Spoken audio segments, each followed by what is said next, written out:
Hey everybody, how's it going? It is Wednesday, right? Yes, it is Wednesday. You can tell how organized I am today, but that's okay, because I'm here.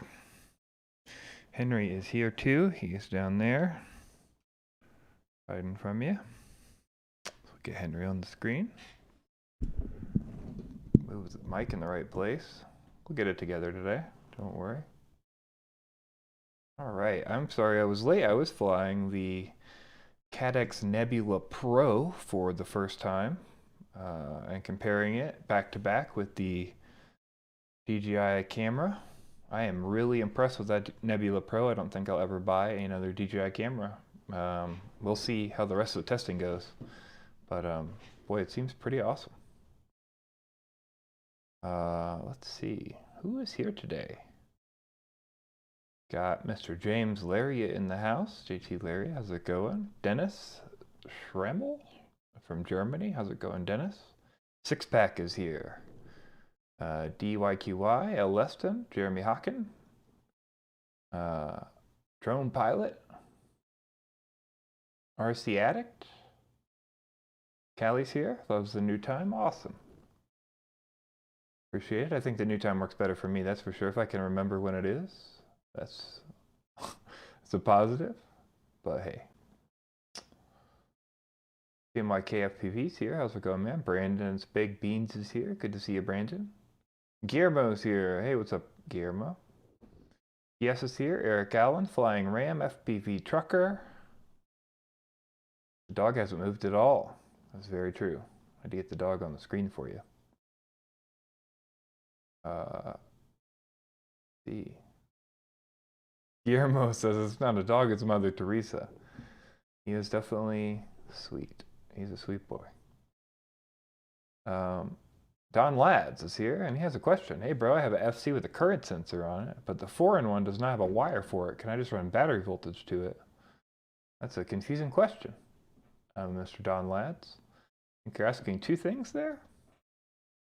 Current sensor would monitor your current, like would tell you how much current you had running.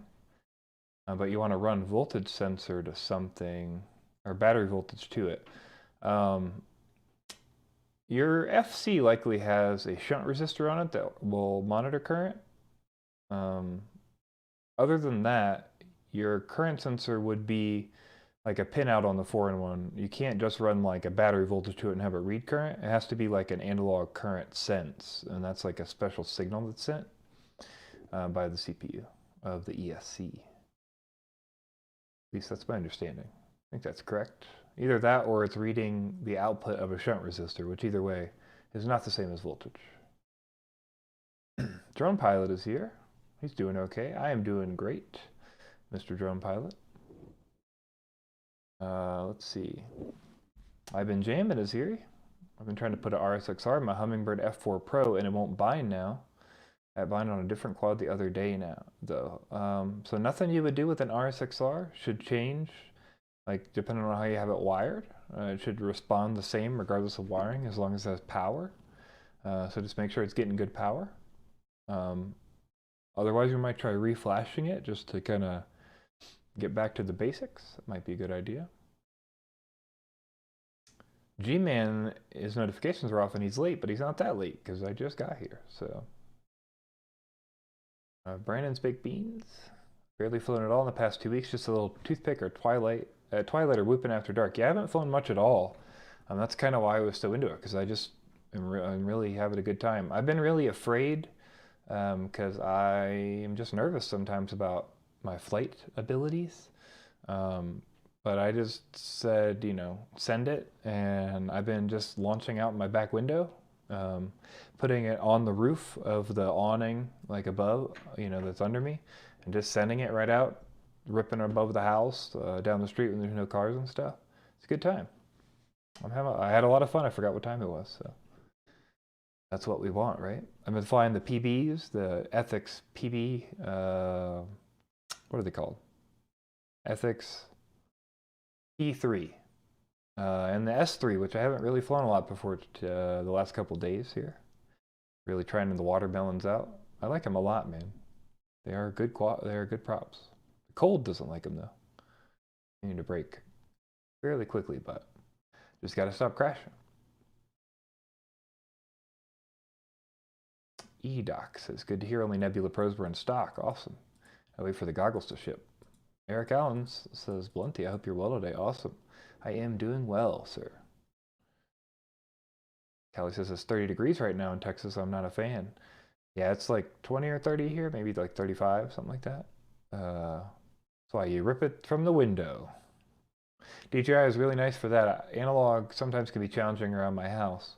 And DJI just can kind of send it up and down the road and all around the neighborhood. It's not really a big deal, so. Let's see.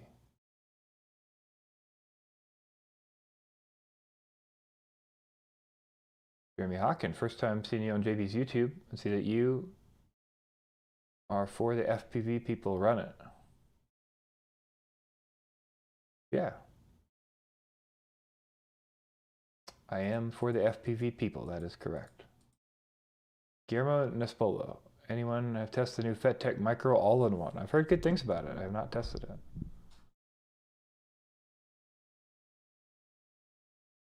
Mark Emerson's here. How's it going, Mark? Good to see you. Just because it's here. Good to see you. Guillermo says that 90s song, I got the power. I got the strength. Right? Matthew Savu's here. How's it going, Matthew? Andy Cooper is late again, but he's not that late because, again, I was late today. So, NBD.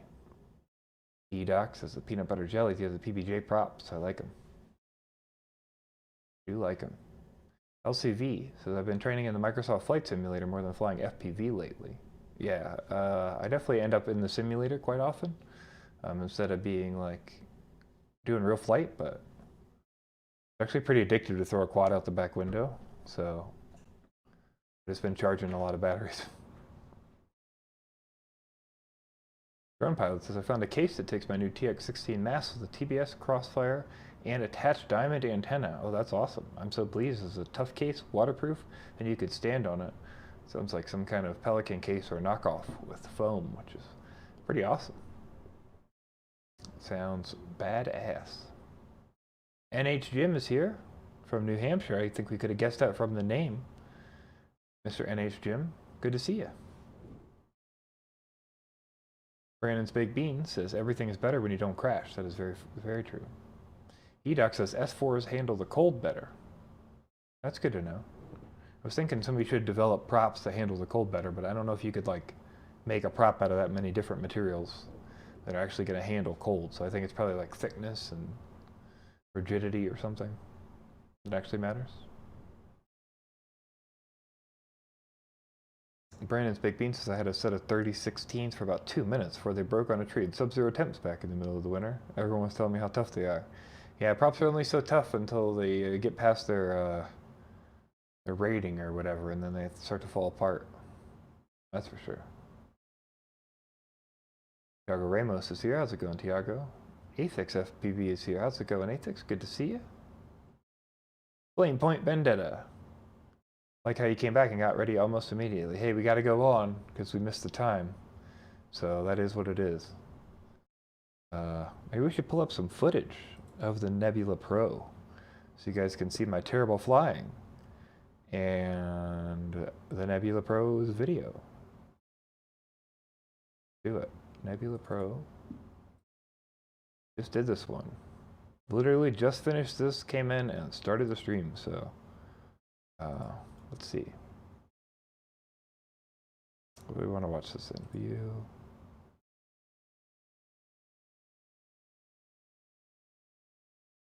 Okay, let's do that. Let's do this. Nope, let's do this. Hey. I don't know, there we go. That's a little better. Okay, here we go. Get ready for some terrible flight. So this is the Nebula Pro. I think I need to clean it a little bit because there is some edge distortion, though that might be just the autofocus. I could turn focus mode off. I know a lot of people don't like the focus mode, but I'd much rather have focus than latency. Also, this was somewhat of a tuning flight. And my flippy floppies are at 400 rate. So if you're wondering why they're slow, it's because I'm only at 400. I like the smooth flight. I was just trying to get a little airtime here. Anyway, I'm very happy with the performance of this camera. This is from the goggle, obviously not from DVR, or not from like an onboard DVR from the air unit. This is a Cadex Vista on my Source 1. This is a little bit, like I said, a little bit of a tuning flight, doing some stepped response stuff, seeing how it responds.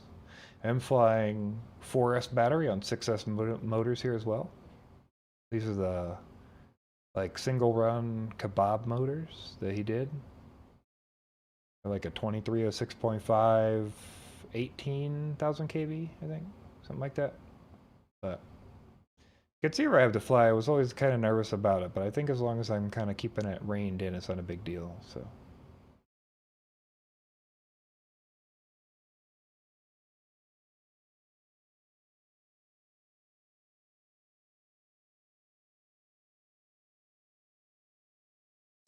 Yeah, Tiago Ramos asks if the Pro has low latency mode. It definitely does. The Pro does not have the same problem. The Pro is basically the DJI camera.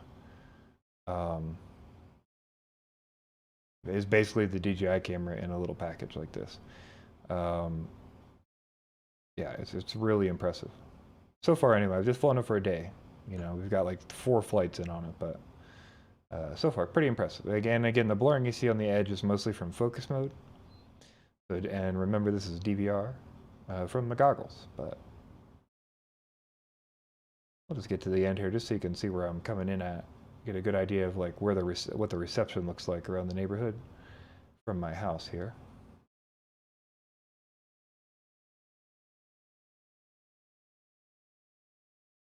I also don't know how bad YouTube's beating this up, but I do hope it looks okay.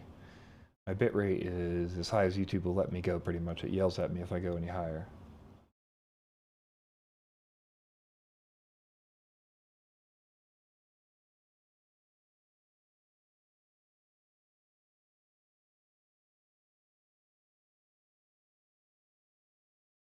Yeah, but you'll see I'm flying out of the back window here.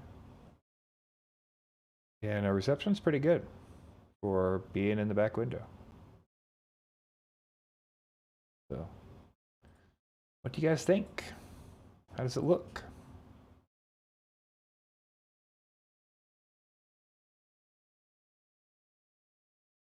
All right, let's get back to where we were. Let's bust through the messages here.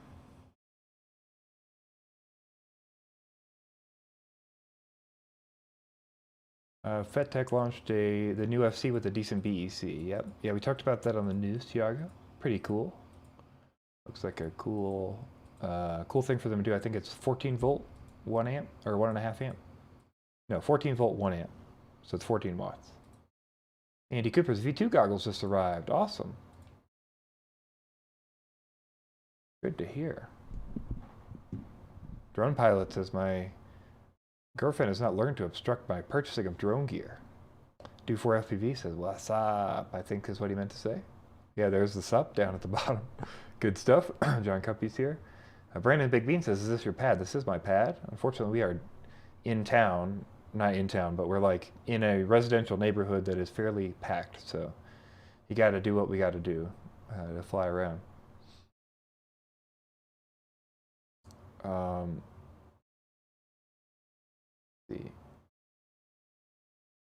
Pro does have low latency mode. We talked about that. I'm not going to Rampage, Jerry Hawken, unless somebody sponsors me. I will not be going to Rampage. I just don't have it in the funds to miss that time for consulting and stuff. But we'll see if that changes by Rampage. That'd be pretty cool. Maybe Drew will pay for me to go. Talking to you, Drew. Okay, 6-packs here. Mark Emerson says, buildings in every direction. As far as the eye can see, geez, humans. That's very true. Dennis Schrammel says, your neighbors don't mind you flying. Dennis, this is a residential neighborhood, and it is a weekday. So it's Wednesday, and it is 3 p.m. here, 3:30. So it is not a big deal. A lot of times, that's funny. Drone Pilot says, if I fly just in my backyard, I get complaints. Yeah, I mean, if I got complaints for this, I would be finding complaints all day long for the random bullshit my neighbors do in their backyard. I mean, they're like doing construction, or the kids are yelling, or their dogs are barking, or this or that or the other's going on. You know, a lot of times you guys just can't hear it through the microphone, but there's stuff going on in the neighborhood constantly. So I think we don't have the same kind of noise ordinances because of the location we are. Where I'm located is just like, we're about 3 or 4 blocks. If I turn the right way on the camera, if you see it, there's a big gap, and then there's a ton of businesses, and it's just like all business park stuff. So I think we have less noise ordinances here than other places. But I am friends with all my neighbors. It's just a few minutes at a time. None of them seem to have a big issue, so seems to be okay. Definitely not hitting anybody, that's for sure.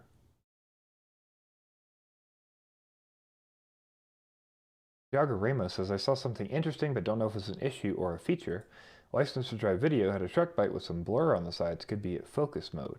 Yeah, I'm not aware of a focus mode. It could be, though. Definitely could be. Just because says, looks great, man, and jealous of your weather. 1 or 2 feet of snow here.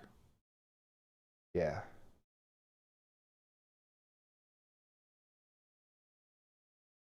Flamepoint Vendetta says, how expensive is Rampage? I think it's like 40, 60 bucks, something like that. Maybe a little more.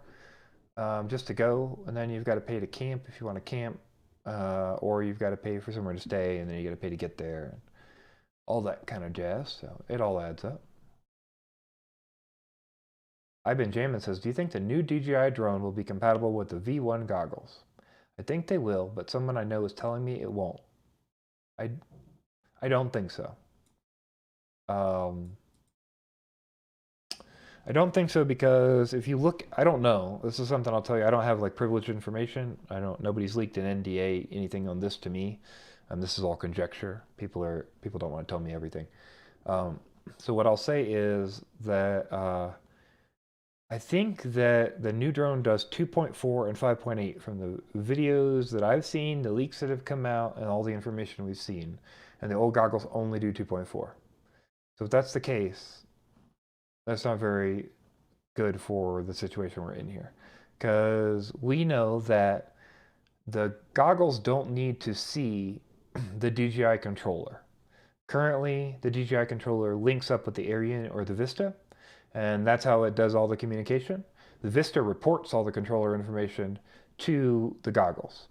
So the goggles wouldn't need to have the same band as the controller.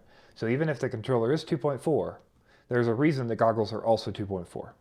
So my thought is going to be that there's some feature there, and that feature is going to mean that we will need to, we'll need to have the new goggles. I don't know for sure. That's my guess, though.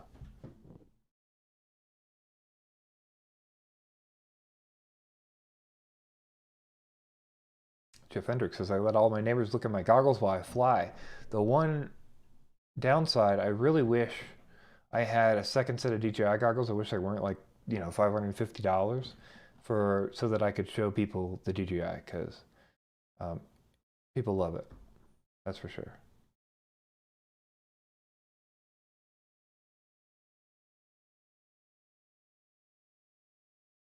John Lads, still working on that issue with the harness. I would just, yeah, you don't. So Don Lads, maybe you're confused. You don't have to have a current sensor. So basically your current sensor, I believe, gets I think your current sensor can deduce the current based on the shunt resistor from the positive and negative VBAT terminals. But I'm not like 100% sure how that works. Yeah, I just know that like I've never wired a current resistor, and I've always had current on every quad that I've flown. Because you can set it to the FC current resistor, or you can set it to the ESC current resistor.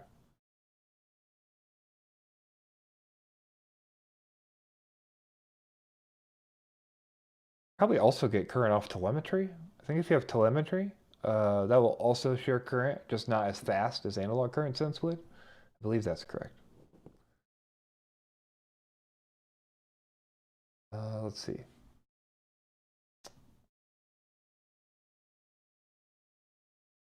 E6 FPV. Oh, Cali Drone Killer, FPV is super chatted $20. Thanks so much. We all need to donate to Blondie so we can go to Rampage. Thanks for everything, bro. Happy flying. Hey, I really appreciate that. That really does help out. I will make an effort to go to Rampage. I would love to do that. My real dream is to go to Rampage, talk to Bardwell, and then talk to Drew, and set up a booth at Rampage that's called like the blind test booth. And then we would just have a fleet of quads, all with different settings, all with different kinds of controllers and things, and we could do blind tests on pilots that came up. And that way it's totally random. It's totally, they have no bias. We could even blindfold them there. We could judge it and all that stuff. It would be awesome. So I think that would be super cool. Thiago Ramos super chatted as well. We could super chat. Congrats. That is R50. I'm new to the super chat thing, so I'm not sure what all the currencies are, but I guess this is when creators learn about currency. Is that Brazilian real, maybe? I don't know much about foreign money. But thanks so much. I do appreciate it. Again, really, it super helps out. So, of course, I switched to chat. Oh, that button switches the camera output. We have learned. Okay. Another super chat. 99 cents for super chat. VVTB. Thank you so much. Every little bit counts. Every little bit counts indeed. So let's get back to the questions. Let's keep working through those. Yeah, so I want to set up a test booth at Rampage. I think that would be really cool to blind test random pilots throughout Rampage. I'm sure I could get people to sponsor me the gear and stuff. And I could bring whatever I could bring. So, yeah, I don't know. Maybe we'll try to figure that out. That'd be pretty cool. Steel Shadow's V2 on Instagram. Yeah, a lot of people are getting their V2. Somebody just showed the V2 in my Discord. If you want to get my Discord, it's totally free. You can get my Discord straight down. You go straight to the bottom. And there's a link in the description for my Discord. Looks like Callie put in a super chat. Not sure where that notification is. I'm sure it'll show up in a second. But Callie says, smash that like button. What are ways to support you? Do you have a Patreon and or a quad parts store? I do have both. I think links for both are in the description. I hope I have a link for my Patreon down there. I do.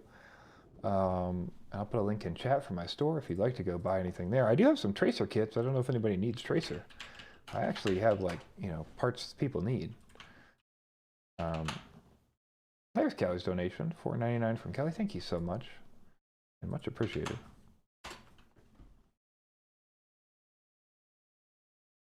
Put that in there. Patreon does take less percentage if you do want to do it through the Patreon, or you could do Streamlabs, which I don't think takes any percentage, and that donation is also down there, and that should also pop up on the screen here. But any way you donate is perfectly fine.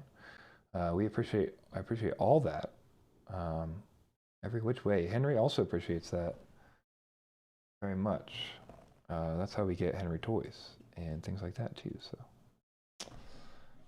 All right, let's catch up to chat because we are getting a little behind here, though it's for donations, so we appreciate it. What do I think of the analog Nazgul 5 V2? I think that seems like a good quad. The Nazgul seems like a great quad. JB likes his a lot. The analog seems solid if you're flying analog. So that's one I would probably pick up. If that's what you're in the market for. Flamepoint Vendetta asks about the ProTech 35. I have not flown the ProTech 35. It seems like a cool little quad. I'm hearing a lot of good things about the 25 and the 35. And I think the 25 was the only one with ESC issues, but I think that's been fixed. So it should be good.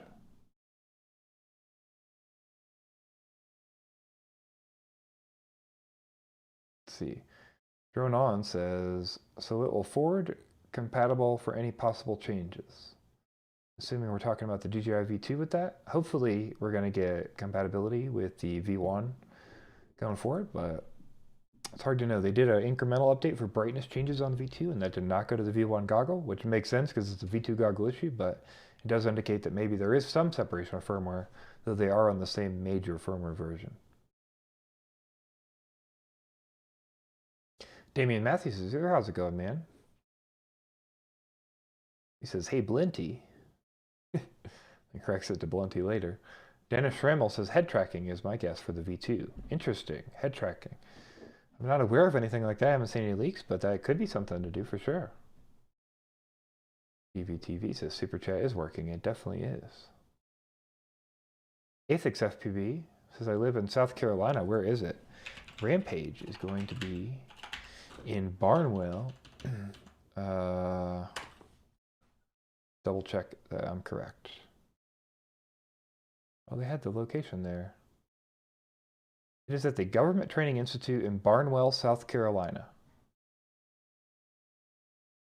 May 15th and 16th. Early access on the 13th. Barnwell, South Carolina. Guillermo says it is reals. Awesome. Brazilian reals. Don Ladd says, okay, I get it. It's normally I normally use a stack of same make, but I get this cheap, so I'll just build it and leave the current sensor wire out and set it up in Betaflight. Thanks, bro. Yeah, not a big deal. It shouldn't affect too much. If it does, there should be some other ways. Maybe you could try to figure that out, but I would not worry about it too much, because if they don't have a current sense wire out from the ESC, there's likely a reason for that. Either they don't support it or whatever, right?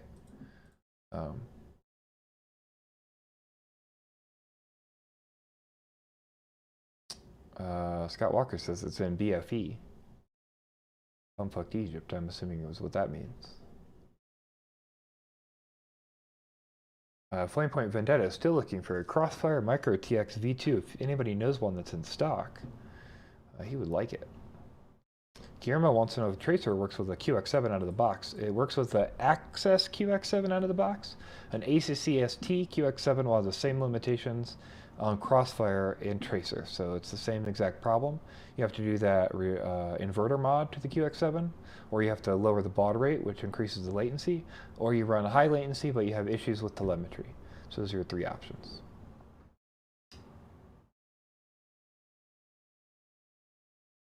Let's see. Drone Pilot says I've ordered the Death Ray 5-turn helicals. Yeah, those seem really cool. Sure, you're gonna have 5 miles out of those, but the hard limit of 8 miles. Yep. So no use going to a 7-turn helical. You need to point head as well. Yeah, those 7 turns and 9 turns or whatever, like you're getting so direct. I definitely worry about turning the head. For sure. Hard limit is 8.1 miles or something, but yeah, right at 8 miles. E-Man says, thanks for the reminder. Aethix FPV? Yeah, I'll let Google find that, please. Jeremy Hawking can't super chat for some reason, not sure why. It's unfortunate, but hey, it is what it is. Crunked is here. How's it going, Crunked? Good to see you. Mr. Crunked. EVMO did some more testing on his air unit. It is FUBAR again. That's unfortunate, man. Like I said, I have the same problem with my air unit. I just don't really know what to do about it. It is freaking annoying. Flamepoint Vendetta says, I haven't got a Crossfire quad, but the bind and fly I want to get are all in Crossfire only. Would this still be a thing? Don't want to be buying modules every few months with Tracer, Ghost, Express RS, all that. Crossfire will definitely be a thing. 100%. Crossfire will definitely be a thing. Crossfire is so embedded in the community. So many people are flying it. It's best for long range. Yeah. I don't think that anyone is going to have a problem buying Crossfire. There's going to be any issues with support. They're going to stop updates at all. If anything, it'll just change. Like Crossfire will like move into another thing, but they'll always do firmware updates for that, at least for years. Like, because they refuse to do the LoRa mode on the Tracer, so they don't have a real long range option compared to Crossfire. They're always going to ride Crossfire as their long range and Tracer as their short range or medium range, like fast link.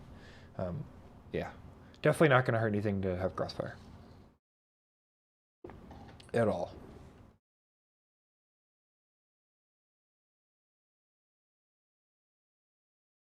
Bumfucked Egypt. Barnwell is really in the middle of nowhere. Yeah, that's probably how they got the spot, but it seems like a really cool spot. Chris Higgins is here. Oi, oi. How's it going, Chris? Good to see you. Copter 612 is unretracting his question. What do you think of the DJI goggle antenna options out there?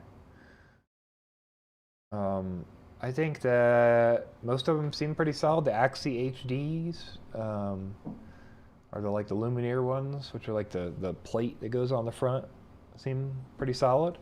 The helicals, the Death Ray helicals, seem pretty solid. There's 3-turn, 5-turn, and 7-turn on those if you're trying to get some range. Yeah, those seem like solid options for patches. Otherwise, for stubbies, I would just buy whatever stubbies come with the patches. The stubbies all seem pretty solid as long as they like fit in wherever you're packing them into. Crumb says the Cyclops. Nobody uses the Cyclops, Crumb. That thing looks ridiculous. Have you guys seen the Vaz Cyclops? I've never seen anybody in person with the Cyclops. Maybe people use it. But let's look at the Cyclops, and you guys can tell me what you think.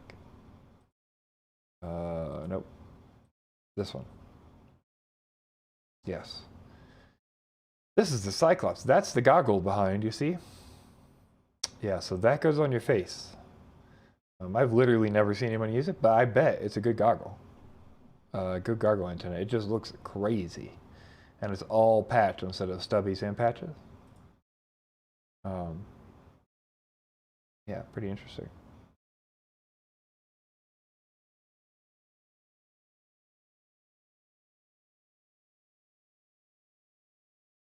Let's see.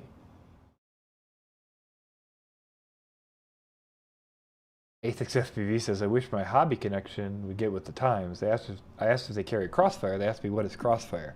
Yeah, that's pretty typical for like a hobby lobby, or not hobby lobby, but hobby connection, or whatever those hobby stores are. We have a few hobby stores around here. I don't even remember the name of them because I've been to them once and saw what they had. Bubby FPV's here. How's it going, Bubby? Good to see you. Always good to see Bubby in the house. Bubby ripping some crazy lines, as always, in his videos. Ridiculous flight. Drone pilot, I heard you talking to Mr. Bardwell about warnings on DJI. I use iNav and the developers have the craft name hack. I like it and use it. 3 seconds rotation of options, user experience first. Yep, that's literally my point. We talked on the show a little bit about it. iNav and I think EmuFlight has it. Just hot bullshit is what it is, to be quite honest with you. So, it is what it is, man. I think that it's dying on a hill that there's no reason to die on and nobody's around to see you die. But if you want to hear my argument or my concern about warnings on DJI and why we don't have them because of Betaflight developers, you can watch me and Bardwell's FPV news from last night. We did a segment at the end where we had a healthy discussion where we took sides on the DJI warnings implementation and whether it was a hack or not and whether Betaflight should bend to developers. So I think that was a good little discussion. Tiago Ramos says, TBS will always give priority to Crossfire. In my opinion, they launched to have a product to match Ghost. They had Tracer in the drawer for years. They 100%, Tiago, that is 100% correct. They've been working on Tracer for like 5 or 6 years. Ghost finally released and they were like, all right, fuck it, it's time to do it, and released. That's what it seems like to me as well. 100%. You got to stay competitive. So yeah. Amy Matthews used Crossfire for the first time today. Went well, had a micro failsafe. Came back though, was down behind some trees and there were some big antenna towers behind it. But got it home safe and sound. Make sure you're monitoring that LQ, Damien, and check the logs for those micro failsafes. But yeah, that's a bummer. Those towers will get you because they can be broadcasting some heavy signals. Chris Higgins says it's huge. LCV says it's bigger than the goggles. That is very true. Lester wants to know why people change to stock antennas. It's only, I think, if you're going really far range, Lester. I haven't noticed a big issue with range, but I'm not pushing like more than a few kilometers. I think if you're really getting out there, pushing like 4 or 5 miles, you're going to want to get some kind of helical or patch helical. Everybody is making fun of the Cyclops antenna. Athix says it's had a gray brick on those goggles. Evemo also points out that the stubbies work better to put into a goggle pack, like into your bag. So if you use like the Axie HDs, so like the flat that stick on the front, and then you use the stubbies on the bottom, you can kind of stick it in a bag, and you don't have to like take on and off your antennas.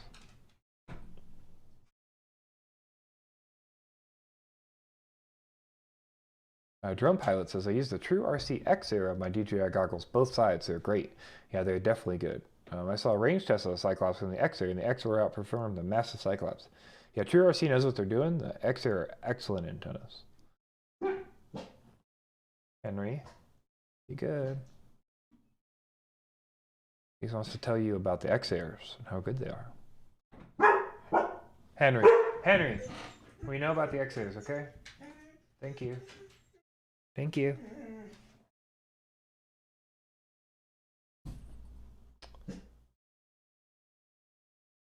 Damian Matthews says, I meant to ask you about that. Looks like my LQ and RSSI aren't working correctly. Any idea how to fix that? So Damian, are you on digital or analog? On analog and you're on Crossfire, that should just work.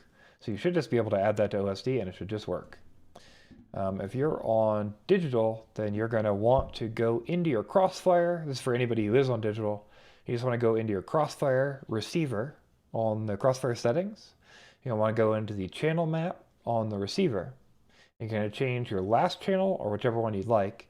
You're going to change that to LQ. And then you're going to go into Betaflight. On the receiver tab, on the top of the Betaflight tab, you're going to see up there, there's a little drop down for the RSSI. And you're going to click that little drop down and you're going to set your RSSI channel to the same channel that you assigned to LQ on the receiver. So if you put in the receiver, you put channel 8, that means you're going to assign aux4, because that's the fourth aux channel, to the RSSI. And then you're going to add an RSSI to the OSD, and now you're going to see LQ as RSSI, 0 to 99. 70 is your turnaround like normal. Hope that made sense. If not, Bardwell has a video on this as well, I believe. Let's see.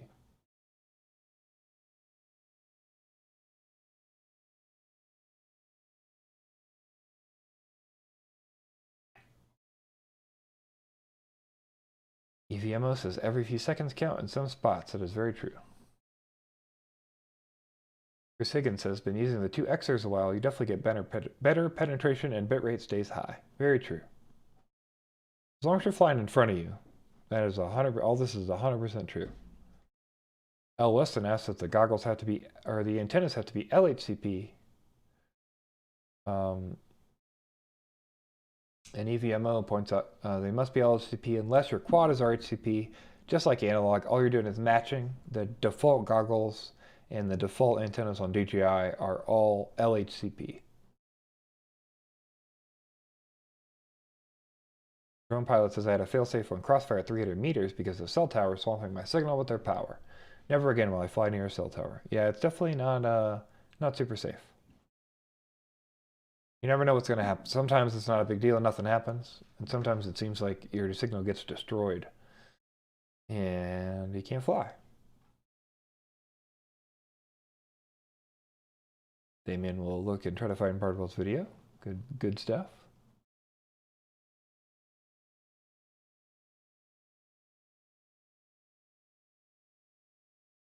All right, we are caught up to chat finally. That's good. Wasn't sure if we were going to be able to do that.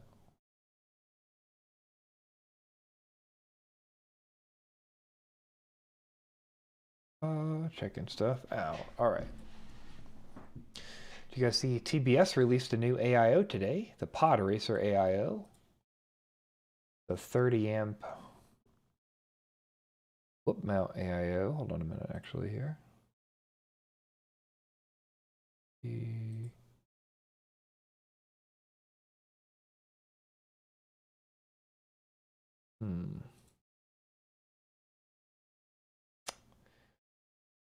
Wait just 1 second. Having a little bit of a problem. There we go. Okay. So yeah, TBS Pod Racer AIO. This is a Z's board, so it's similar to the 1S board that Kebab made, or it's similar to any Z's board. It has the pin headers for a TBS Nano 32, the Pro 32 Nano rather, and the Tracer or the Crossfire Nano RX. Kind of all integrated there in one nice little package. It is a 30 amp. They're calling it a 30 amp true 30 amp. FETs up to 6S input.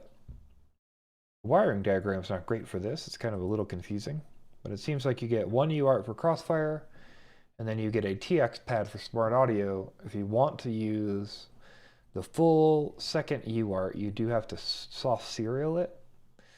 And so they're recommending to run GPS off soft serial, which I've heard mixed things about. But it seems like a cool product either way. Good to see TBS pushing stuff, making their own board. It's been a while. It is a little expensive. I think that's maybe 20 bucks too expensive. Henry, calm down now. It's about maybe like $20 too expensive. What's your deal today? Henry. He really wants to be the star of the show, that's for sure.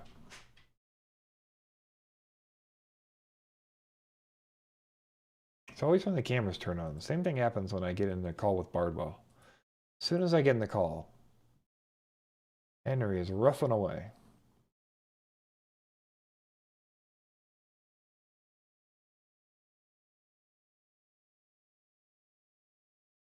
Bertel says 420 amp. Yeah, that was their post originally.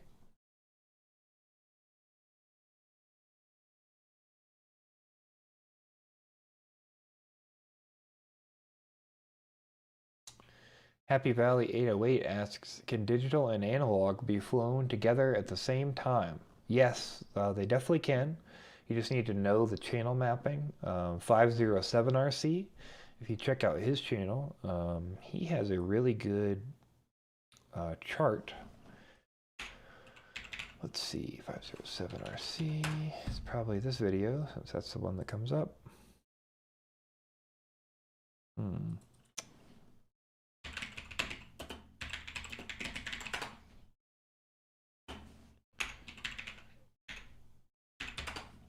Let's find it, hold on. There we go. Find it here, so we'll flip over to this again. This is 507RC, hey there bud. So he's got an updated FPV frequency chart here. So all you're going to want to do is just check the chart here, okay? So a couple things to know, okay? So DJI, can you see this? Can you see my mouse here? I hope so. Is there like a way to do like a pointer or something? All right, well, anyway, DJI starts on channel 8, okay? So that's the main thing to know, is that you need to avoid this channel for any analog pilot and having them anywhere near this channel. Because every DJI quad, when it boots up the goggles, it's going to jump to 8 first. And then it's going to talk to the air unit or the Vista, and it's going to look for the channel that the air unit or Vista is requesting. And then it's going to jump to that channel. So if your air unit or Vista is on 1, and you plug in, it's going to plug in on 8, and then knock anybody out on 8, and then it's going to jump to 1. And then it's going to knock anybody out on 1, or possibly knock anybody out on 1. So again, it's just important to know that you got to keep, so R6, analog should not be on R6, F5 or F6, B 5 through 7, or A 4 through 2. So like if everybody's trying to race together, maybe, you know, I'd probably put analog on either like race 8,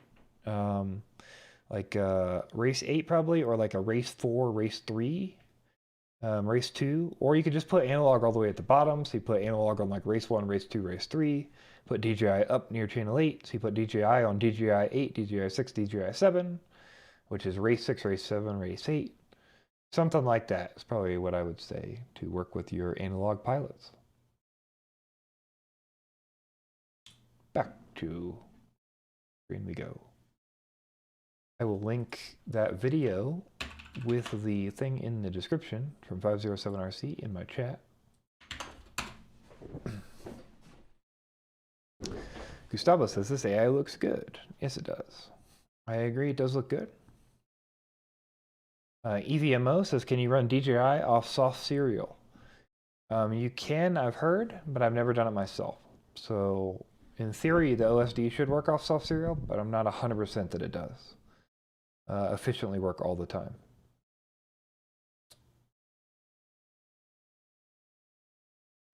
EEDoc says, GPS on a pod racer seems crazy. Hopefully there's not races that go so long GPS is required. Yeah, I agree. It is kind of a weird mismatch, but I guess they're just showing you. I'm sure they get a lot of questions about how to run GPS on something like that, so it's probably just that. Patrick O'Neill says, Henry speaks. That he does. Crump wants to know, why not just use the CL Racing AIO? That's probably a good point. CL Racing AIO is pretty good and seems like a solid option as well.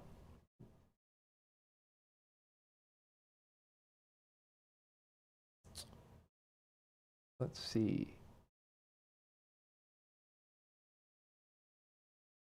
Scott Walker says, yes, you have to pay attention to channels and power. No 50 megabit mode on DJI. Scott, let me just remind you that that is not accurate because all you have to do is avoid the channels. So 50 megabit is just 2 channels instead of 1.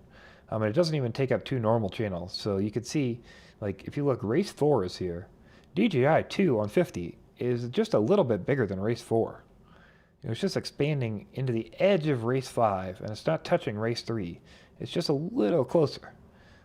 So I think it's something to consider that while there may be some interference from packet reception, I wouldn't worry about it too much. Something else to consider, you know, so just put your DJI on like channel 350, and then analog can be on 1, 2, 3 race. something else to consider is that DJI does retransmit packets. So because DJI retransmits packets, you need to make sure that you are standing away from the analog pilots physically, because you're going to shoot right back into them. Athix FPV asks, where are all the rigs you fly? All around.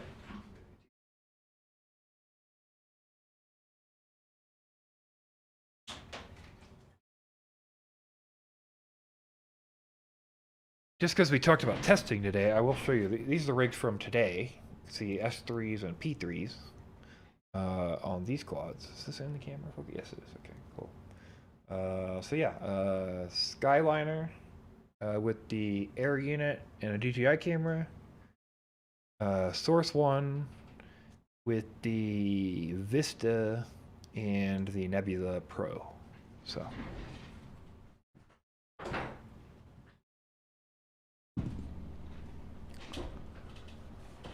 Richard's here. Hi, just got home. Your stream started when I got off work. Good to see you, man. Glad you're here. Happy Valley 808 says thanks. Happy to help. If I did. T-Bird says forgot about the time change. I'm here. Good to see you, T-Bird. EVMO points out, yeah, 50 megabit per second is okay. You just got to make sure your spacing is correct. Crunk loves that chart. Yeah, it is a great chart. It's an excellent, excellent chart.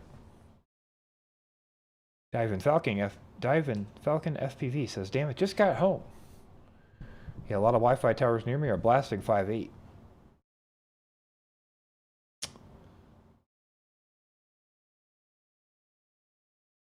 Noise Boys Garage says, Josh can't fly at night because 107. Ciotti is flying at night for a racetrack for pay, so obviously he's 107. What's the difference? I'm a fan of both, just asking. I would guess Ciotti is breaking the rules, or he's got a night waiver. You have to file a night waiver to fly. I think it's within civil twilight, so I don't have a 107, but I believe it's civil twilight. So civil twilight would be 30 minutes after dark. It's like, you know, like actual dark at that time. They consider 30 minutes after that to still be civil twilight. And I think you can fly during civil twilight. However, you have to get a night waiver and put a giant beacon on the quad as a light to show where the quad is if you fly legally 107 after that civil twilight period. If you're flying as a recreational pilot, you don't need to do that. But you also can't fly for commercial reasons. You can't do commercial flights. As a 107 pilot, if you're flying at night and declaring a recreational flight. Is anybody else having problems with the video dropping out at all? Like my stats are okay. I don't have any issues with streaming that I see. Well, Andy Cooper might be having some issues, so. Tyler Bird's here. Here we are again. Glad to see you streaming. How are you living? I am living well. Thank you very much.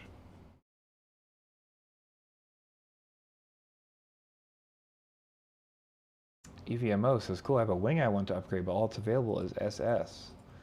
Yeah, I'm not too big on the wing thing. I don't know too much about the wings, but eventually we'll fly the wing.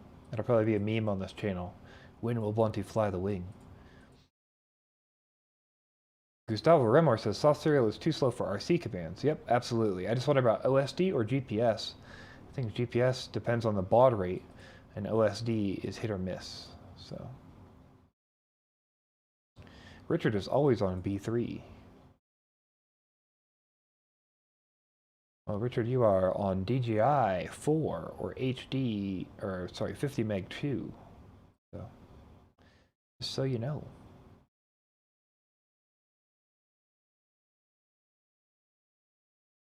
Divin Falcon FPV says, yes, I just got the CL Racing AIO. Haven't built the drive yet.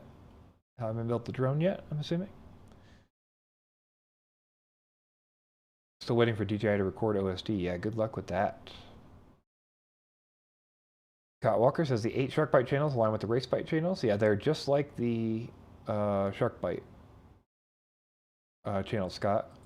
They're identical. Sharkbite are just like the DJI channels. They're identical to the DJI channels. That's why this chart shows them together, because they picked the same channels because DJI already had those channels.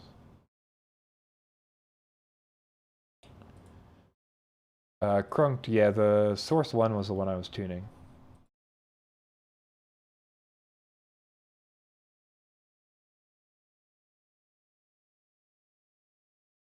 If everybody's all good, good to know. Drone Pilot points out you can log telemetry to your radio and then export and use it to merge with DJI goggles. Very true. I think that was a 507RC video. I don't want to get the thing wrong, RC Shim video, but they went through and checked out, showed that you could basically make subtitle files from the timestamps on the telemetry logs, and then you'll have the telemetry data overlaid as OSD, so it's kind of like you had OSD the whole time.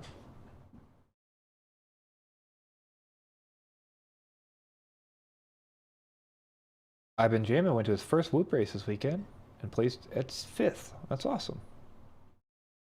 I was the newest pilot there, so I was pleased with it, and I had a lot of fun.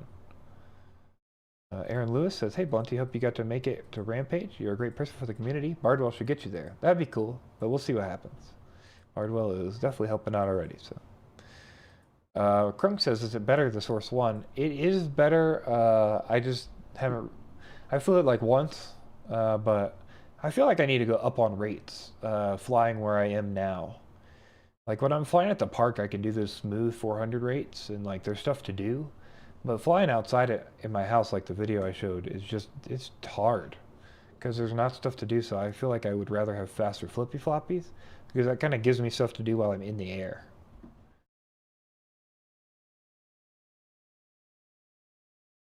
Tyler Bird says, non-drone related questions incoming. What online cannabis seed banks would you recommend? I need to get some new genetics, but clones aren't really an option in my area. All right, so I have a guy that I talk to all the time. He's a friend of mine. He sells seeds out of Denver, and it's like the best place I could recommend to buy seeds from. It's getseedsrighthere.com. I'll go ahead and put that in the chat, just so you know what it is. But it is probably the best place I know to buy seeds. They sell Ethos mainly. I think they have a couple other things. And then he also has a Discord. If you get in his Discord, find him on Instagram, get in that Discord. And he also does like random sales of other seed companies and stuff. So totally legit, above board, sends to the entire world pretty much. So yeah, good place. Fair prices. Meteor on Watchtower Wootopia. It did look fun. Hope to see me there next year. Yeah, that would be fun. Hopefully I can do that. Damien Matthews, yeah, I believe they deliver to Ireland. I don't think they, as far as I know, there's very few places they don't come. I can ask Bike. Bike is the guy who runs it. I can ask Bike if there's anywhere he doesn't go. Might be good to know.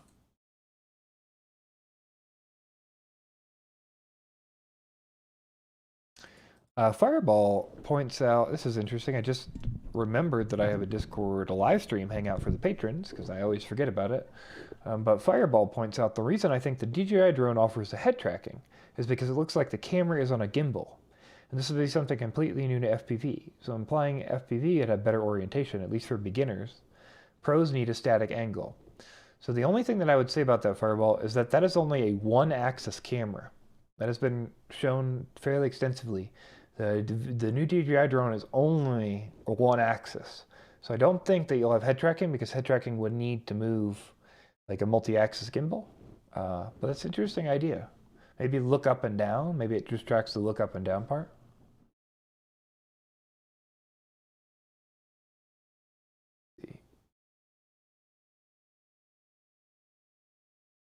Carl H says that Insta360 news is something I just realized myself too after reviewing some 1R footage recorded in supposedly 4K 60 frames per second. Yeah, it's unfortunate that that thing happened. If you didn't watch the news last night, we did report that there's a bug right now in the new firmware for the Insta360 firmware, and it is disabled 60 frames per second mode for some reason. Yeah.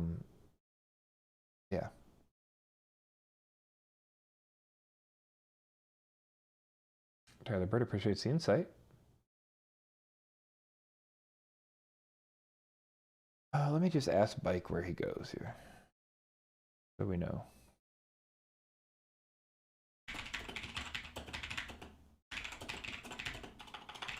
What places don't you deliver to? Okay, we'll see if we get an answer for that for you, just so we know. Because I'd kind of like to know too. I think there's a couple places he said that he has trouble sometimes getting into. Flamepoint Vendetta asks, licensed farm can't buy from seed banks, right? That is correct. They do it all the time, but they're not allowed to.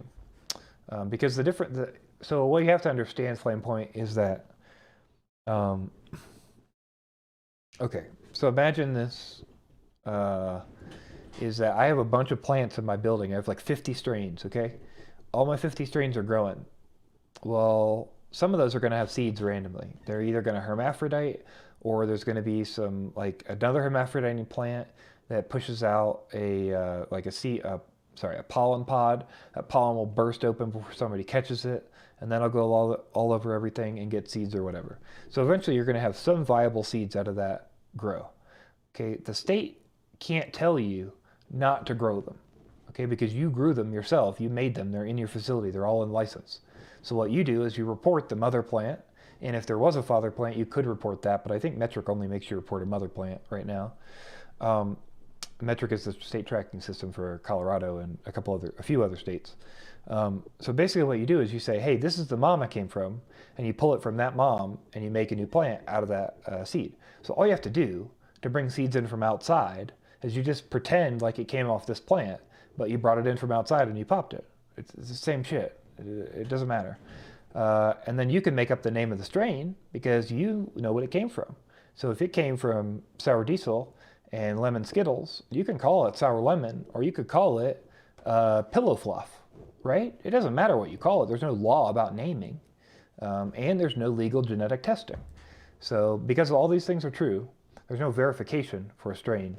And that means that ideally, you can't use seed bank as a licensed farm, but realistically, all the farms do. So.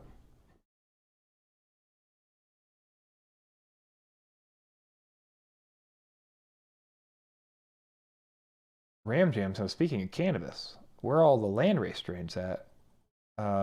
Few and far between is the answer to that. A lot of the breeders just are breeding them. That seems to be the main thing. They're not really like selling them. They're like breeding out the landrace into something and then selling that. Breed Toast is here. That's good to see a Breed Toast. She's got them Gem Fan Moonlights. Awesome. Good to hear. The V2s, hopefully. Hopefully you got the V2s. Or they'll give you that swap out for the equipment for the V2s. The V2s are bright as shit. EVMO says, I bet it's camera angle compensation for forward flight. Yes, that makes sense. I think so. Drone Pilot says, I have a battery which was in a tree crash. Went from a 6S to a 5S and reinitialized motors in the tree. And then I was able to arm and shred my way out of the tree with 2 blades. Battery, no fire.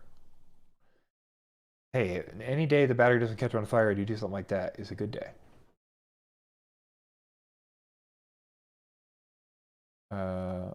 The bird says nanners. Yes, hermaphroditing plant is typically called a nanner because it's a little yellow banana-looking dealio that comes up that pops open to spread the pollen out.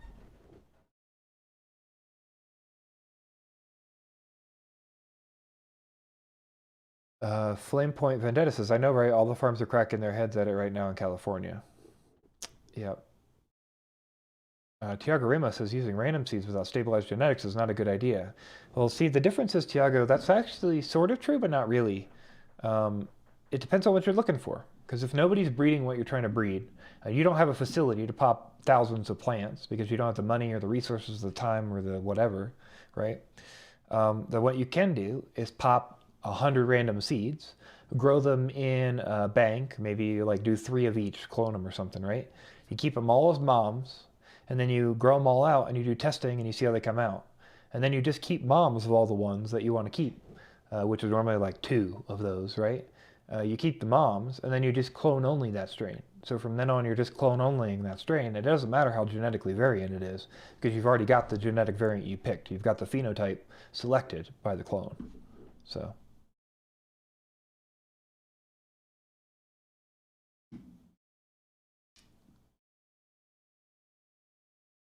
Let's see.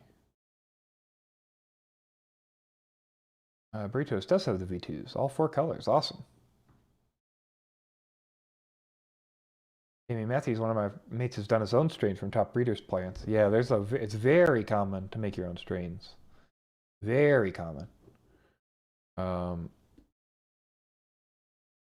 Tiago Ramos says, in my option, Sirius Seeds carries the best genetics. Yeah, I mean, there are so many genetics banks, and everybody thinks they have the best genetics. Genetics definitely plays a role, but it's just one part of the puzzle, that's for sure. That is for sure. Dan Richmond hasn't gotten to try his V1 Moonlights, but he's now gotten the V2s, or now wants the V2s, which, understandable. Now the bird says, find the best phenotypes. You can get 10 seeds of the same strain, but they will all be different. So that depends on the stabilization, like how hard they're back crossed, and like what the Punnett square looks like, obviously, from the parents. You can get them down to like 2 or 3 different phenos in a seed. It just takes a lot of work. A lot of work. Let's see. Tiago Ramos wants to know, how many clone generations do you do before restarting a new mother? I'm not sure what... So there's 2 ways to look at that question. One question is, how many times do you cut on the same mom? And that's just as long as the clones are healthy. Typically, I'll like pull the mom out and do root pruning. So I'll cut off like 30 to 40% of the root, and then I'll repot it and let it recover, and then keep cloning off of it. Or you just pull one of the clones off of it and then grow that out and make a new mom. And so if you're doing that, you're rotating moms every 3 to 6 months. So you're always having something vigorous there. But it's important to remember that there's an old myth in cannabis that is not true. It is 100% not true. Everything I've ever told you, if you think it's smart, this is the 100% most truest thing I've ever told you. Genetics do not degrade over clone cycles unless you take poor clones. It's 100% the case. Everybody thinks genetics degrade because you keep cloning off the same clone. And that's only the case if you take bad clones, because that genetic material otherwise is identical. So just remember that you can clone something for 50 years as long as you're taking solid clones the entire time. If you start taking shitty clones, you start taking yellow clones, if you start taking shitty stems, like all that kind of stuff, then that's going to pass. And you're going to have whatever genetic issues or deficiencies or problems were in that cut or that issue or that weakness. Yeah. So don't be afraid to keep cloning a clone. There's nothing wrong with that. Bananas are the same clone from the 50s. If you ever need to argue this to anybody, just ask them where a banana came from. It's the same fucking plant. It's a clone.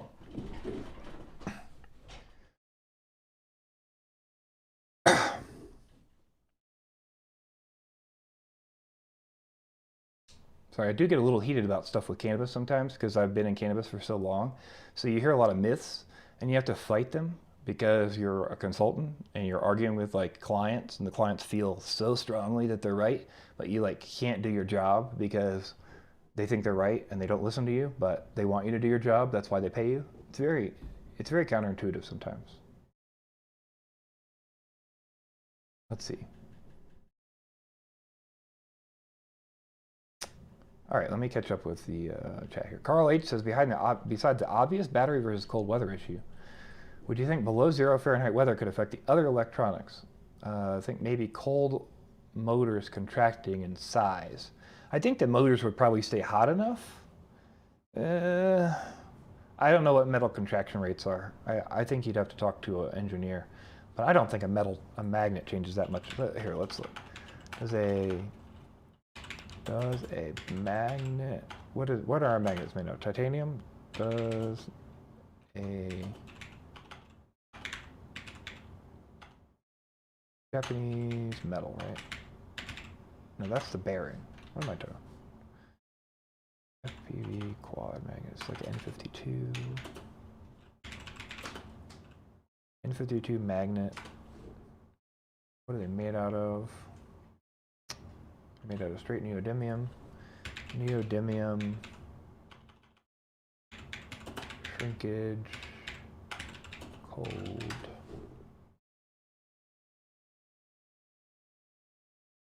Well, they lose magnetism or rise in temperature. Okay. Stronger as they get smaller. I wonder if they size.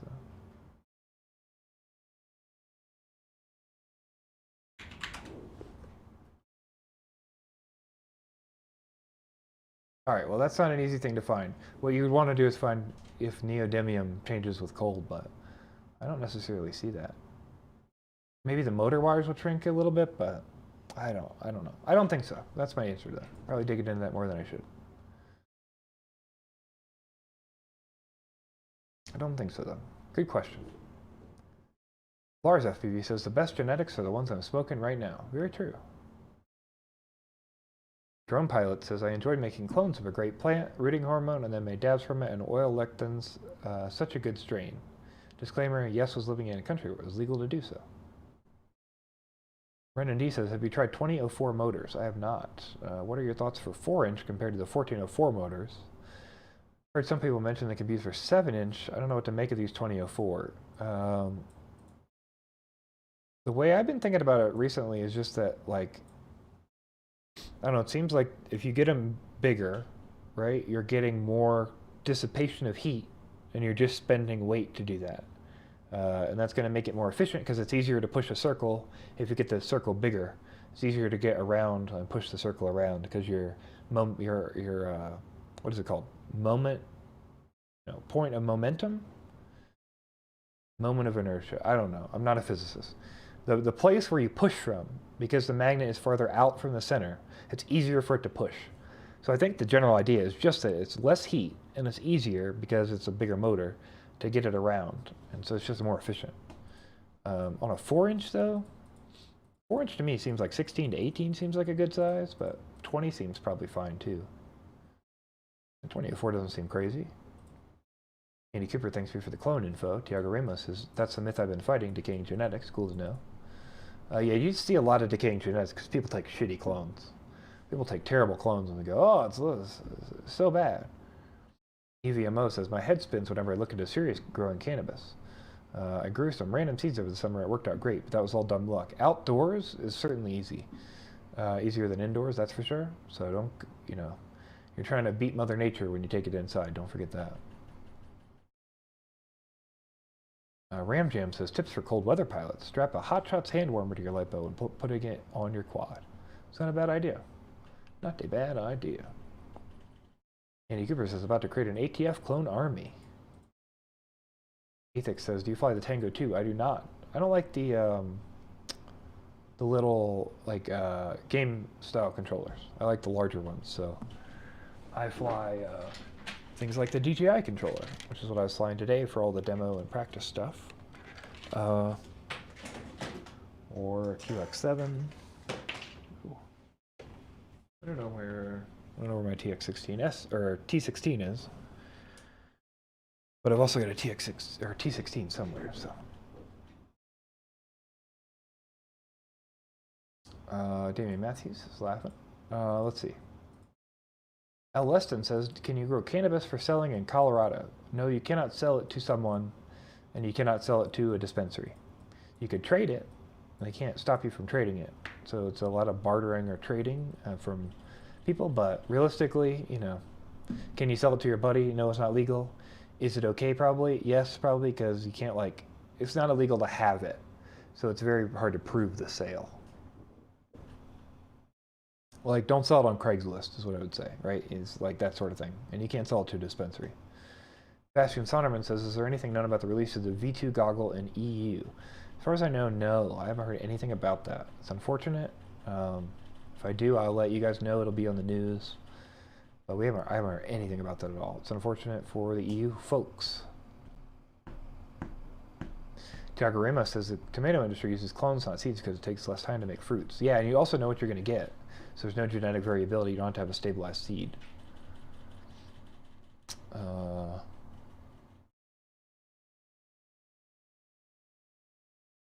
Tyler Bird says the degradation of genetics from clones is the biggest lie I hear. Yeah, it's just constant, man. It is constant. I would guess like 70% of people who grow weed think that genetics will degrade by taking, if you take a 100% quality clone, they think the genetics will still degrade somehow from generation to generation. So common.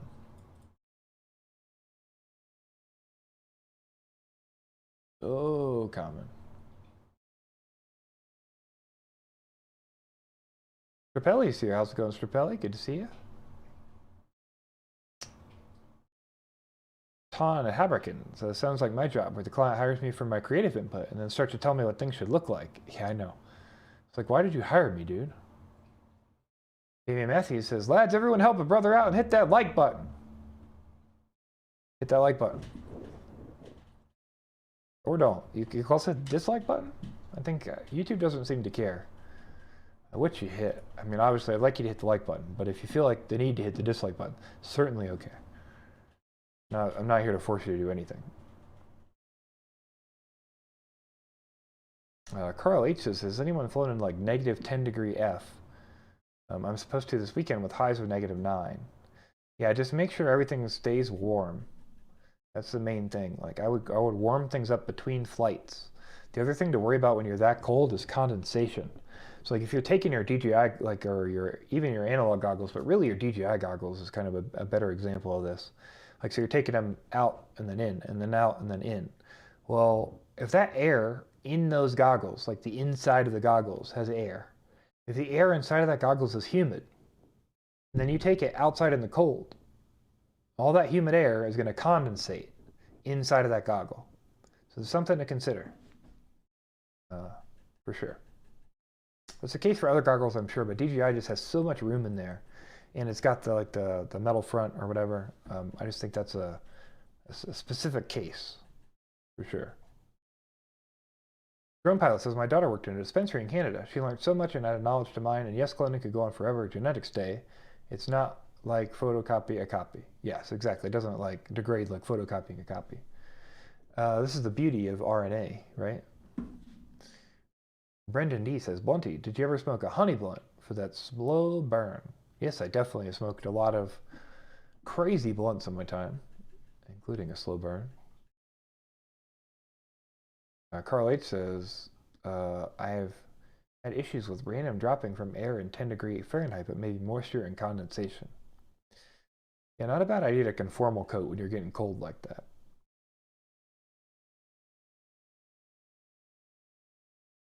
Let's see.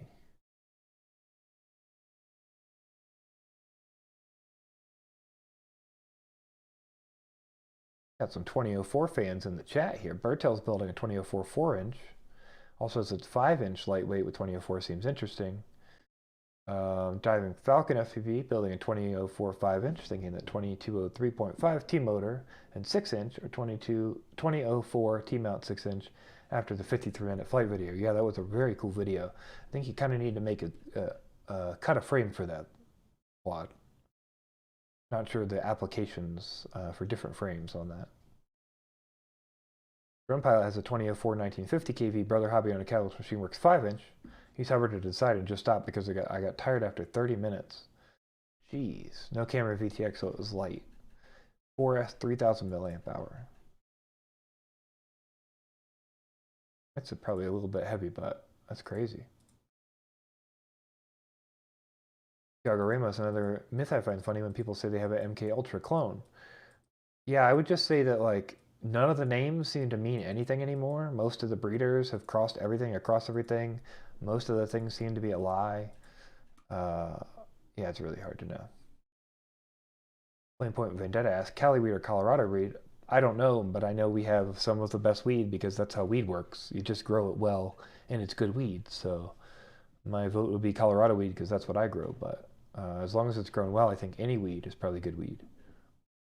I think Cali tends to be outdoor more, so the quality might be a little less, just because it's outdoor and you can't control it as well, but I'm sure it's perfectly fine.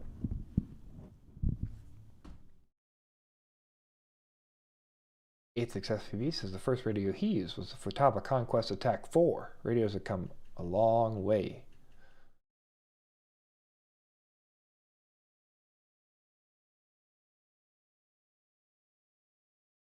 Wolfram, oh boy, Wolfram von Dobschutz. Hey, it's Blunty. I'm also flying the Skyliner HD and I'm very happy with it. Did you make any modifications to make it even better? No, I'm flying it pretty stock. I just zip tied the air unit to it. I love that frame. If you want to go fly a bando with the frame and just not ever break it, I mean, that seems like the frame. I have beat the ever-living shit out of that frame. Like over and over again into walls and into concrete and stuff. And I dropped it like 30 or 40 feet because I was diving through a sign, and I hit the sign on the inside and then like tumbled down and hit the pole and then hit the ground. Totally fine. Yeah, I'm super impressed. Andy Cooper says, "What the hell? Plugging in V2 goggles into Windows. It says setting up the pigeon." Interesting. Dan Richmond says, "Tip for people like me who can't concentrate on anything other than the sound of the motors when flying. Try noise-canceling headphones and loud music. Helps me to comfortably fly aggressively." Interesting.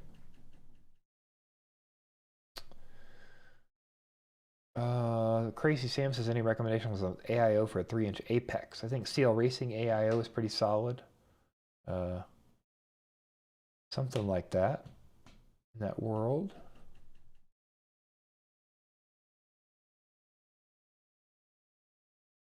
LCV FPV says, "My GoPro won't work in less than 30 degrees Fahrenheit." Oof, I did not know that. Richard says, "I flew my Tiny Hawk Freestyle in the snow and the moisture in the air fogged up the cam for sure." Yeah, you definitely got to be careful about that. Definitely. Burrito says, "Yeah, that's why they call it weed, because it grows like weed." Definitely does grow like weed. Drone Pilot says, "I have a video on my channel showing soldering large cables and conformal coding. Being an electrical engineer, I go overboard, but it shows my method so the solder doesn't run up the wires and flexible." I'll have to check that out, Drone Pilot. YouTube's really got to figure out. I'm just going to rant again. I mean, it doesn't matter, but YouTube, you can't click a name that's in chat and go to their channel. Really dumb. Maybe that's for like harassment reasons or something, but it's really dumb. Double A's here. How's it going, Double A? Good to see you. Hello there to you as well.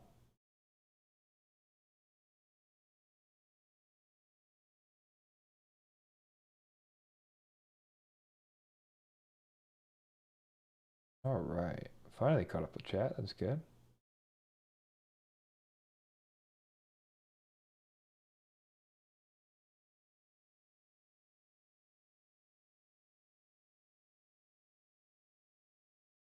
Checking my messages. I got tagged a couple times here.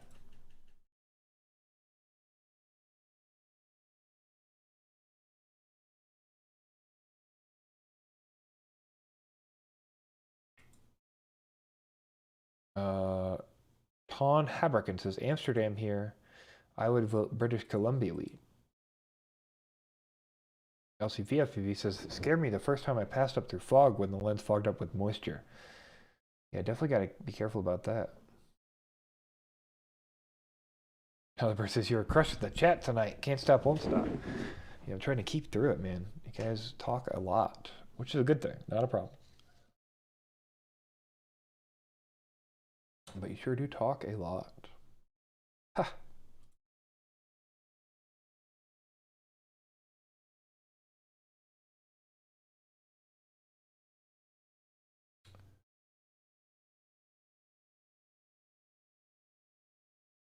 See, wonder if you could use anti-fog on your FPV camera lens. I would assume so. I think the oil is a problem maybe with anti-fog. I think some of those products are somewhat oily, or they have like some kind of... You're not supposed to use them on certain things. I'm not really sure why. Yeah.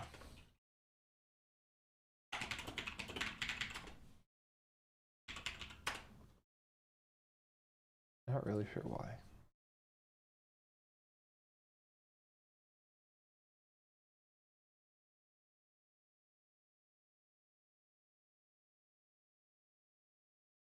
Archangel says, "The best weed is the weed you grow yourself."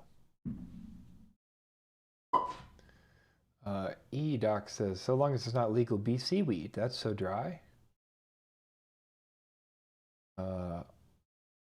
Interesting. That's definitely a common problem in a commercial industry, is dry weed.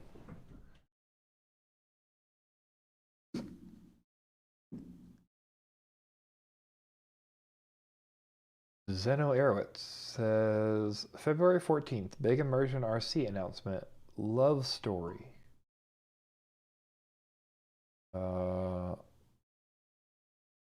Love story, huh? Is that like a thing they're calling it?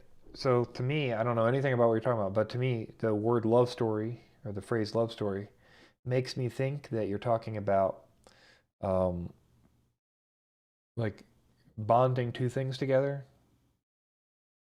Was Rapid Fire going to get an update? And then it'll work with Ghost and we'll have some kind of control like Tracer does and Crossfire does with Fusion. That'd be pretty cool.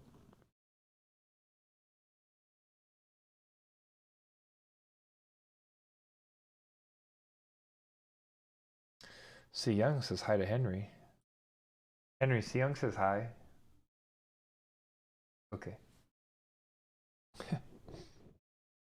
Flame Point Vendetta. The weed I grew myself is so bad. Growing is good. I screwed the drying up because I don't have a humidity controlled space. Yeah, it can be really hard to dry cannabis when you don't have a place to dry. My recommendation for anybody who's trying to dry where you can't, like it's hard to get somewhere dry, just use a closet or something. Kick a fan on to blow a little bit of air around in the closet.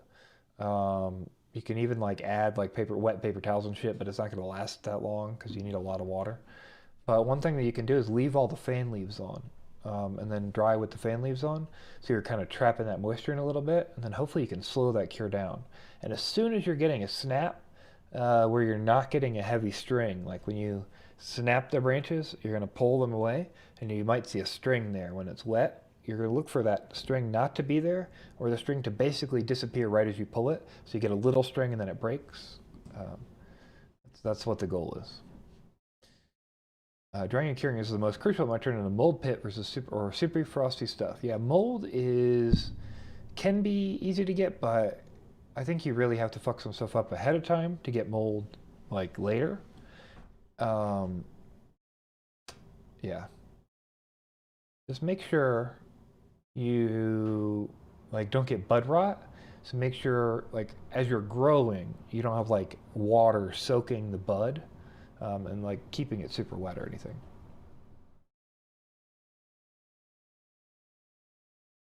Drone pilot says, I got hit with torrential rain 2.5 kilometers out that was so bad I couldn't see anything through the goggles.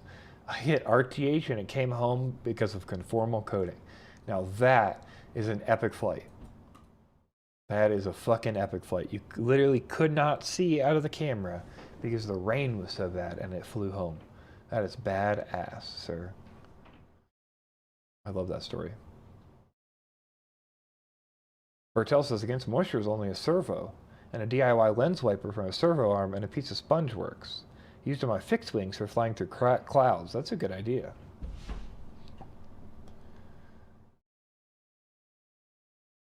Andy Cooper says ruined good weed last season because of a dry spell the week I harvested. I wonder how much weed got ruined by running. Oh man, I wonder. Flame Point Vendetta says, I used a 4x4 grow tent to dry and used to work 12-hour shifts. Can't watch the humidity all day. Yeah, you shouldn't need to watch it all day. Just try to keep an eye on it. You could, like, for not too much money, you can get a, like just an exhaust fan for the tent. And then you could buy there's like a controller. I think I paid like 40 bucks for one last time. But you just plug it in and then you set the humidity on the controller, and then the fan just comes on based on the humidity that you set. That's not a bad way to manage when you can't be there.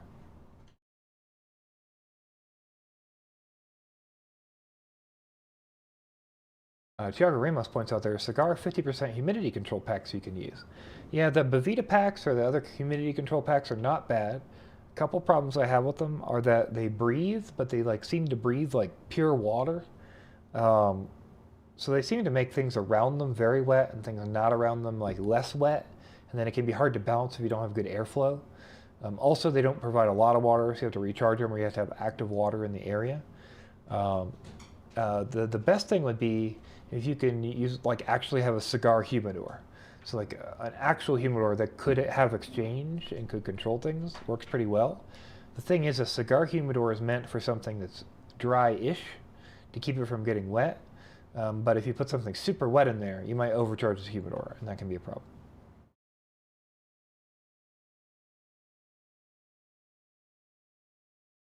The Brit says, I would say curing and drying is the most difficult part of growing, at least for me. I've always struggled with that. I can get the moisture level right, but the taste isn't where it needs to be. It's almost like the terpenes are off-gassing faster than the water for me.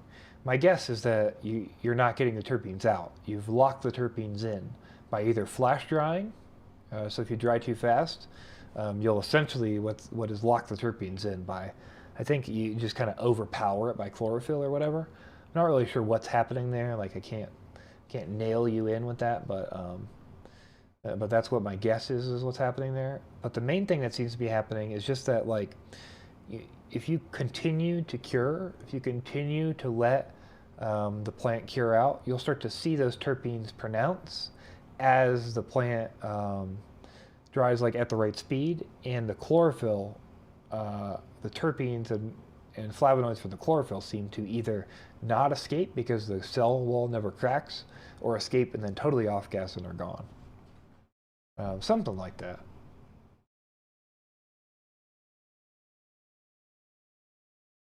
Andy Cooper says, this season I got all the controllers, fans, humidifiers, etc. We ain't blowing it this time. It was like 90 degrees with zero humidity. Yeah, that'll toast something real quick.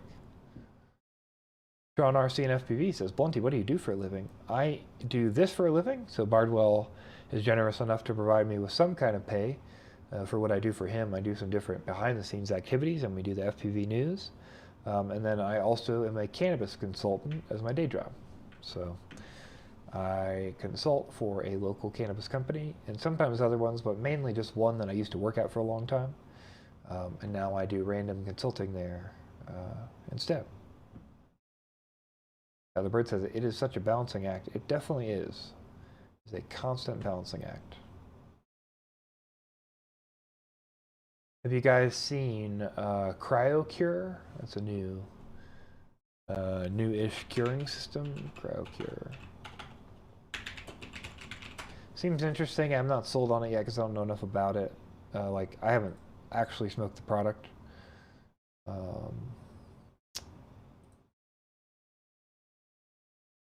Here. So Cryo Cure is essentially, the idea is that you are, where's the thing? How it works. Essentially, the idea is that you're flash freezing the cannabis, okay? So typically, this is okay to flash freeze cannabis versus normal freezing cannabis, even if you're going to smoke it later, because flash freezing, you're freezing so fast that your crystals are tiny. And when your crystals are that tiny and you don't really have time to form like giant ice crystals, then the tiny crystals don't break trichome heads and they don't damage cell walls to let chlorophyll out, or at least near as much, okay? So then what they do is they just vacuum it. So they vacuum seal it and suck it into a vacuum pressure chamber, okay? So once you put it under vacuum pressure, then you sublimate it. So all you're doing is radiant heating the ice that's on the buds. And because you're radiant heating the ice on the buds, it's actually sublimating, and you're skipping the wet step. Sublimating is just gas to solid, or solid to gas. So you're sublimating off the water, and then they're condensing the water into a solid in a different area. So there's basically a different area of the machine that's condensing all the water back, and then you dump the water out of the machine into the ice as the ice, and then defrost the cannabis. The thing is, what you don't realize, and what most people who use this machine realize, is that your starter buds look like this, but when they dry, they look like this. However, when you use Cryo Cure, the buds still look like this because you're not drying them.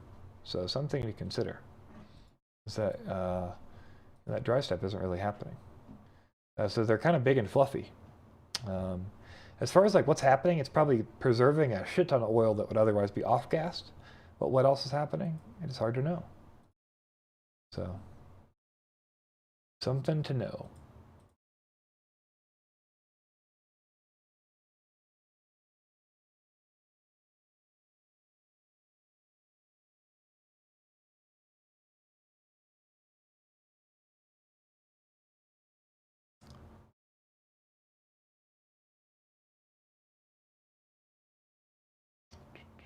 Tyler Britt says, I really need to join the Discord. We'll get up in there, man.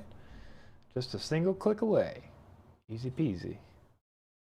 That's for sure.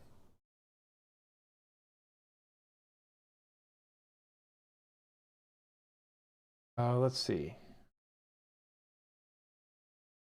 Sean RC says, you and Bardwell are a good combination. Oh, I very much appreciate that, man. I think we do pretty well together.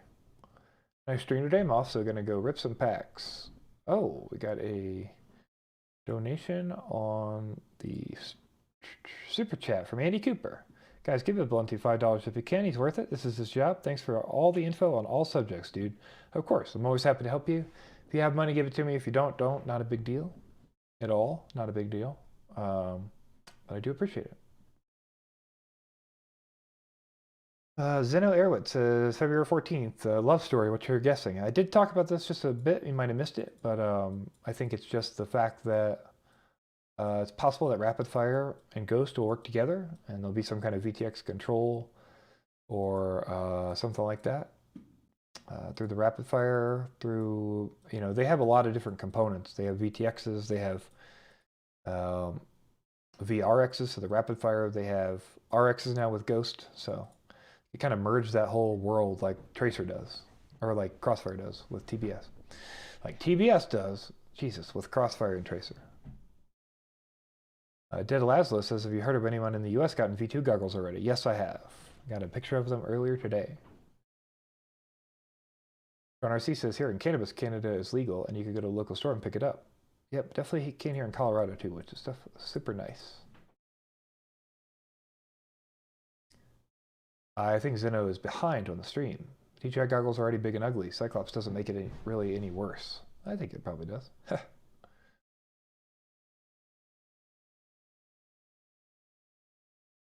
Tyler Britt says 4K for a system. I'm not sure which system you're looking at that's 4K.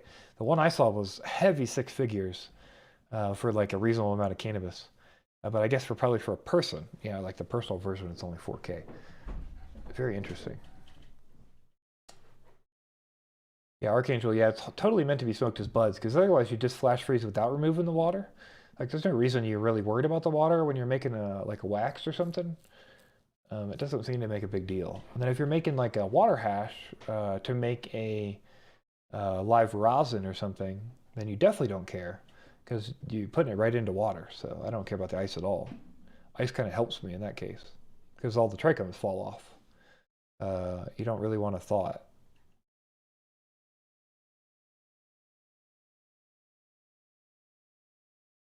Sean RC says, who do you feel is the best FPV pilot in your opinion? Pilot, I have no idea, to be honest with you. I don't watch pilot videos. I don't really understand. I'm sure there's plenty of you guys who that's for, but I don't watch like flight videos, like a freestyle video or something. Like, it just doesn't appeal to me. It's not really why I'm in the hobby. I fly for me to fly, or to like fix stuff for people, but I don't really enjoy watching flight videos. So I don't know that I have a best FPV pilot in my opinion. I mean, Mr. Steele seems really good, but he's also doing like flippy floppy crazy bullshit, which I don't know that I think is like good. I don't know. Like, I'm sure that takes some kind of I'm sure that takes a lot of skill for the things he flies, but I don't necessarily think it's like the best thing.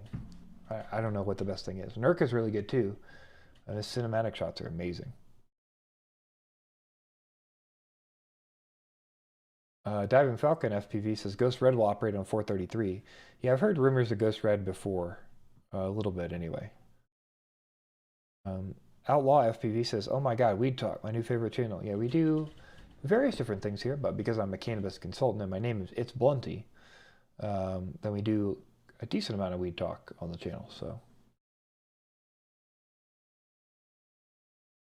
All right, folks. Well, it is 4:55. I know I started a little late, but I'm probably going to wrap it up at 5 o'clock my time, which is in about 4 minutes. If there's anything else you guys wanted to ask, I'm happy to answer it for you. If not, you can ask it later if you have a question later. It's bluntyfpv@gmail.com. You can email me directly there. You can support me on Patreon. That's patreon.com/itsblunty. You could support me on Discord by going down to my Discord and just joining and hanging out with everybody and being a member. And that's down in the link. Yeah, all that kind of stuff. So. We appreciate all that support. Drum Pilot says, I actually get motion sickness watching Mr. Steele's flippity floppy videos. Have you seen how he hovers? He fluctuates the throttle. Yeah, he is, he's pretty good, man. He's got a lot of flight time, that's for sure. A lot of flight time.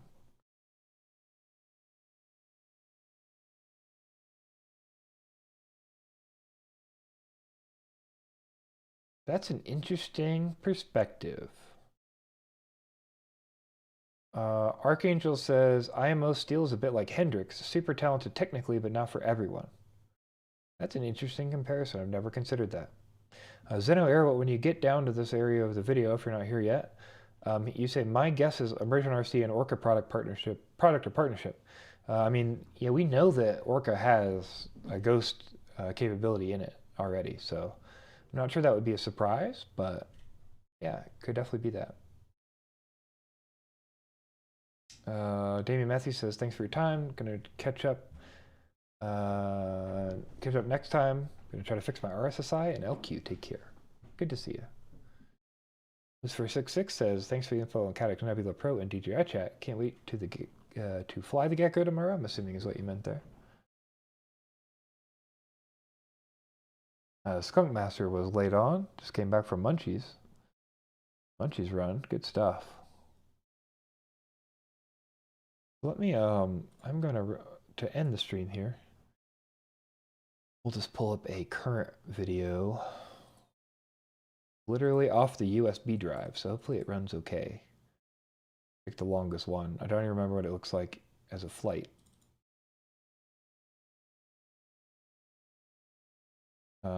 But yeah, we'll see what it looks like, and we'll see you guys later. Again, thank you guys so much. I appreciate you guys hanging out and being here with me. All the super chats were excellent. I definitely didn't expect that, but it's always helps out. So later, guys. Take it easy.